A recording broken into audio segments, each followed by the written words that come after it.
मेरे प्यारे दोस्तों, कैसे हैं आप लोग। मैं आशा करता हूं आप बिल्कुल मस्त होंगे और स्वस्थ होंगे।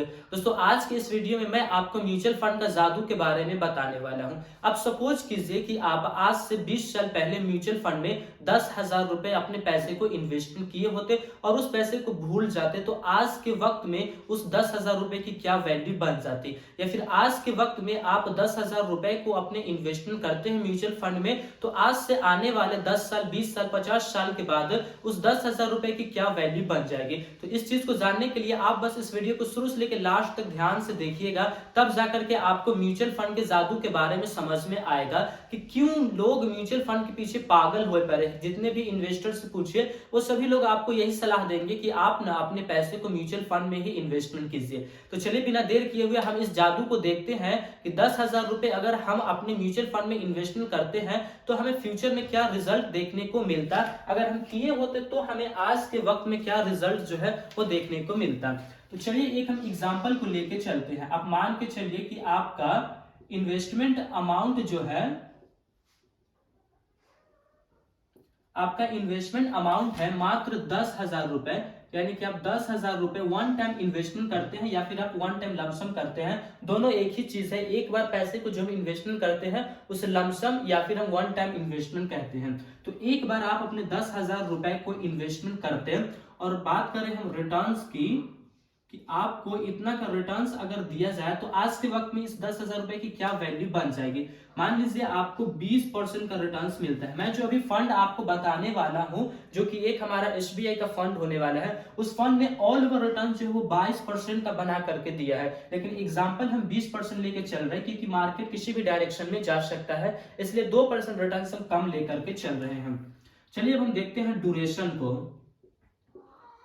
ड्यूरेशन कहने का मतलब ये हुआ कि आप कितने दिनों तक पैसा को इन्वेस्टमेंट किए हैं या फिर आप करने वाले हैं। मान के चलिए कि आप 20 सालों तक अपने पैसे को इन्वेस्टमेंट रहने दिए हैं। 20 साल पहले आप इन्वेस्टमेंट किए थे। अब हम बात कर लेते हैं फाइनल वैल्यू की कि आपका पैसा का क्या वैल्यू 20 सालों के बाद बन जाता है। तो आपका 10,000 रुपए का जो 20 साल के बाद जो वैल्यू बनेगा वो है 3,83,000 रुपए।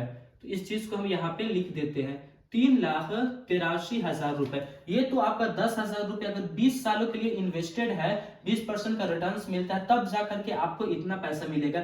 ये भी आपको 300 गुना ज्यादा है, यानी कि 30 गुना 40 गुना ज्यादा आपका पैसा 10,000 के मुकाबले में मिला है।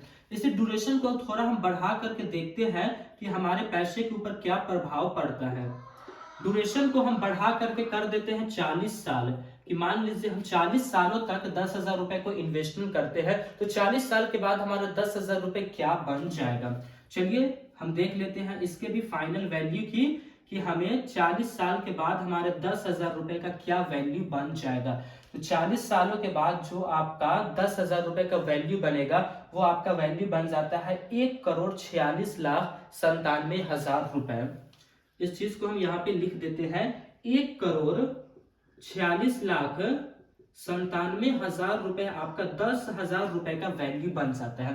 तो ऐसा क्या हुआ इस 10,000 के ऊपर कि हमें 20 साल में मात्र हमें 4 लाख रुपए मिलते हैं, और वही अगर हम उसका दोगुना टाइम पीरियड ले जाते हैं तो हमें 1,46,00,000 रुपए मिल जाता है। तो देखिए यहाँ पे जो वर्क कर रहा है, रिटर्न्स तो हमें 20% का मिल ही रहा है, लेकिन और एक चीज है जो यहाँ पे रिटर्न्स के साथ साथ काम कर रहा है, उस चीज को हम कहते हैं कंपाउंड। इस चीज को आप जान लीजिए कि उस चीज को हम कहते हैं कंपाउंड। यहाँ पे आपका पैसा कंपाउंड हो रहा है। कंपाउंड को आप समझिए कि ये होता क्या है। देखिए कंपाउंड कहने का मतलब है कि मान लीजिए आप 10,000 रुपए इन्वेस्टमेंट किए हैं, 20% से आपको 20 सालों तक मिला। यहीं पे मैं आपको जो एग्जांपल दिया है इसी से मैं आपको समझाता हूँ। 3,83,000 रुपए हो गए हैं। तो कंपाउंड ऐसे काम करता है कि 10,000 के ऊपर तो आपका रिटर्न्स मिल रहा है, लेकिन आपके रिटर्न्स के ऊपर भी आपको रिटर्न्स दिया जाता है। यानी कि 10,000 का आपका 4 लाख बना है, तो 4 लाख के ऊपर अब आपका 20% का रिटर्न जो है वो बनना शुरू होगा। यानी कि आपके प्रिंसिपल अमाउंट से जो रिटर्न्स बनता है उस रिटर्न्स के ऊपर भी आपको रिटर्न्स दिया जाता है। और जितना लंबा टाइम आप ले करके जाएंगे, कंपाउंड इफेक्ट का जो पावर है, जो जादू है, उतना ज्यादा आपको वहां से देखने को मिलेगा। तो ये हो गए रिटर्न्स और कंपाउंड मिल करके आपका 10,000 रुपए को 1,46,97,000 रुपए बना देता है। अब हम बात करते हैं इस 20% रिटर्न की, कि ऐसा कौन सा एसबीआई का फंड है जो कि जब से आया है तब से वो 20% का रिटर्न बना करके दिया है। इससे ज्यादा का उस फंड ने रिटर्न लोगों को बना करके दिया है, वो रिटर्न है 22% का रिटर्न।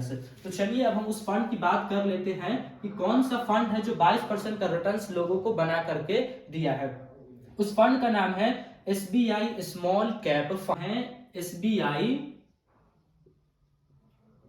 स्मॉल कैप फंड, ये हमारा जो फंड है वो एक स्मॉल कैप कैटेगरीज का फंड है। अब स्मॉल कैप का मतलब क्या है, मतलब कि मार्केट कैपिटलाइजेशन के हिसाब से जो भी कंपनी इसके अंदर है वो सभी कंपनी स्मॉल कैप कैटेगरीज के अंदर में आती है। अब कैसी कंपनी होनी चाहिए जो स्मॉल कैप कैटेगरीज में आएगी, तो मैं आपको यहाँ पे बता देता हूं कि जिस कंपनी का मार्केट कैपिटलाइजेशन 5,000 करोड़ रुपए से कम का होता है उस कंपनी को हम स्मॉल कैप कैटेगरीज में रखते हैं। तो ये जो फंड बना है वो एक स्मॉल कैप कैटेगरीज का फंड बना है, लेकिन जब आप इसके होल्डिंग्स को देखेंगे तब जाकर के आपको अच्छी तरीके से क्लियर होगा। चलिए इस फंड के बारे में मैं आपको बताता हूं कि कितना पुराना ये फंड है और कितना का रिटर्न्स लोगों को बना करके दे रहा है। इसके अंदर आपको कितने कंपनी के स्टॉक्स जो है वो आपको देखने को मिलते हैं। तो सबसे पहले हम बात कर लेते हैं टोटल स्टॉक्स की।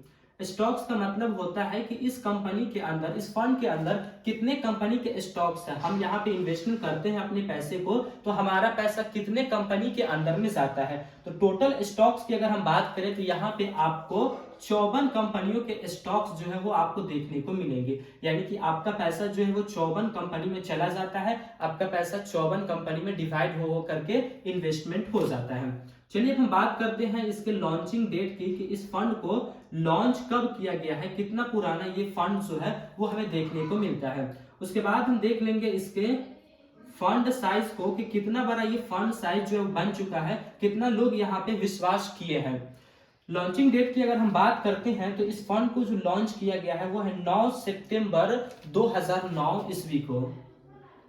9 सितंबर 2009 ईस्वी को इस फंड को लॉन्च किया गया है। यानी कि आज से करीब इस फंड के आए हुए 15 साल होते हैं। 15 साल के अंदर में ये जो रिटर्न्स बना करके दिया है वो काफी अच्छा रिटर्न्स है, वो हम चीज को रिटर्न्स में देख लेंगे। चलिए हम फंड साइज की बात करते हैं। तो फंड साइज जो यहाँ पे आपको देखने को मिलता है वो है 23,716 करोड़ रुपए का।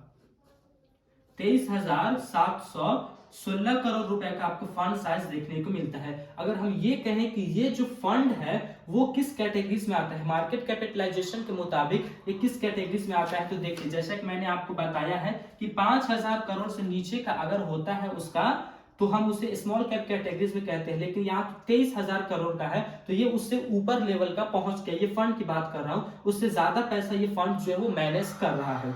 चलिए अब हम बात कर लेते हैं इसके रिटर्न्स की, कि इस फंड ने लोगों को क्या रिटर्न्स बना करके दिया है।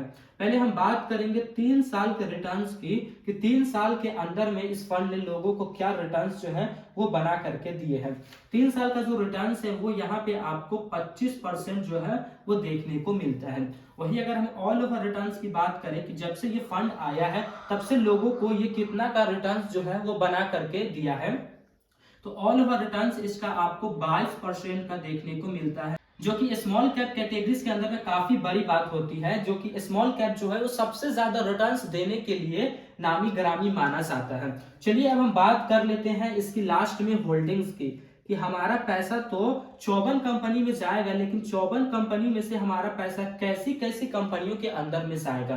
तो होल्डिंग्स में हम देखेंगे तो आपका पैसा यहाँ पे 2 जगहों पे इन्वेस्टमेंट किया जाता है। पहला है इक्विटी और दूसरा है कैश। तो सिंपली इस चीज को हम यहाँ पे लिखते हैं, इक्विटी है पहला और दूसरा है यहाँ पे आपका कैश है। इक्विटी कहने का मतलब ये हुआ कि आपका पैसा शेयर मार्केट में इन्वेस्टमेंट किया जाएगा। आप जो इन्वेस्टमेंट करेंगे उसका 82.35% जो आपका पैसा है वो आपका इक्विटी के अंदर में इन्वेस्टमेंट किया जाएगा। यानी कि शेयर मार्केट के अंदर में आपका पैसा जो है वो इन्वेस्टमेंट किया जाएगा, 82% पैसा। और कैश की अगर हम बात करें, कैश कहने का मतलब ये हुआ कि जहां पे आपका पैसा 3 महीनों के लिए इन्वेस्टमेंट किया जाता है, फिर वहां से लेकर के अलग इन्वेस्टमेंट किया जाता है, उस चीज को हम कैश कहते हैं। तो कैश में जो आपका पैसा इन्वेस्टमेंट होगा वो आपका पैसा है 17.35 72% का जो आपका पैसा है वो आपका कैश के अंदर में जो है वो इन्वेस्टमेंट देखने को आपको मिल जाएगा। तो ये हो गई बेसिकली हमारी फंड की जानकारी। और भी है, कुछ है डेप्ट वगैरह है, लेकिन वो बहुत ही कम है। तो आप इतना बस जान के चलिए कि इक्विटी में और कैश में जो आपका पैसा है वो इतना इन्वेस्टमेंट किया जाता है। मार्केट कैपिटलाइजेशन की अगर हम बात करें कि मार्केट कैप के मुताबिक कैसी कैसी कंपनी में हमारा पैसा इन्वेस्टमेंट किया जाएगा, तो सबसे ज्यादा पैसा आपका मिड कैप कैटेगरीज वाले कंपनी के अंदर इन्वेस्टमेंट किया जाएगा। मिड कैप कैटेगरीज में आपका 81.27% जो आपका पैसा है वो मिड कैप कैटेगरीज में इन्वेस्टमेंट होगा। लार्ज कैप की अगर हम बात करें तो 8.55% आपका पैसा लार्ज कैप कैटेगरीज में इन्वेस्टमेंट किया जाता है।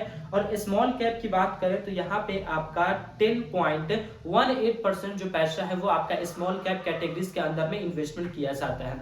यहाँ पे आप देखेंगे कि मिड कैप के अंदर काफी ज्यादा आपका पैसा इन्वेस्टमेंट है। वो इसलिए कि जब इस फंड को बनाया गया था उस वक्त स्मॉल कैप कैटेगरीज वाले फंड को चुना गया था, लेकिन वो फंड इतना ग्रोथ कर रहा है कि वो लोग इस 5000 करोड़ के लिमिट को ऊपर चला गया है, जिस वजह से वो मिड कैप कैटेगरीज में आ गया है। यानी कि आप ये मान के चले कि जो है 90% जो कंपनी है इसका वो ग्रोथ कर चुका है। 80% कंपनी मिड कैप कैटेगरीज में चली गई है और 10% जो कंपनी है वो लार्ज कैप कैटेगरीज में चली गई, यानी कि छोटी कंपनियां मीडियम हुई फिर जाकर के वो बहुत बड़ी कंपनी बन गई है। जिस वजह से ही तो आपको जो एनुअल रिटर्न्स जो है वो आपको काफी अच्छा देखने को मिलता है और ऑल ओवर रिटर्न्स जो है वो आपको 22% का देखने को मिला है। तो कैसा लगा दोस्तों ये आपको म्यूचुअल फंड का जादू? कंपाउंड की मदद से ये देखिए आपका 10,000 रुपए जो है वो 1,46,00,000 रुपए बन गया है।